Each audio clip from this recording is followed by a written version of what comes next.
เป็นไรโคตรรู้แล้วจับมือเรา เป็นการตรวจสภาพไก่ที่มันจำเนาะครูเอกเฮามื้อนี้ไปครับ66ล้านกีบทางนี้แมนเสือน้อยเนาะทางนี้เสือน้อย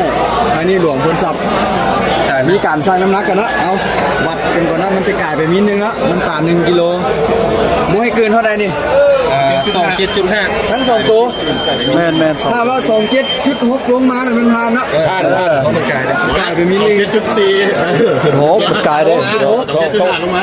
6.6 กายได้ จุด6แล้วบ่ผ่านผ่านมันกลายไปมิลนึงเด้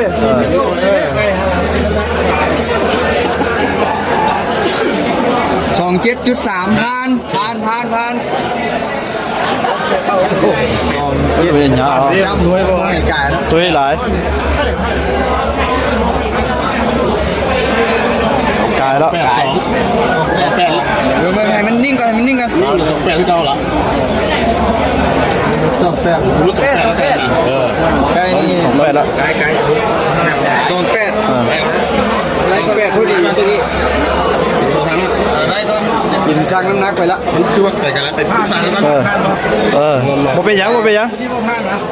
น้ำหนักเกินแล้ว สองมันไกลเรื่องจนเป็นเรื่องกันกลัวเครื่องขีดเกือบขีด28เป๊ะ 2 8 กับเครื่อง28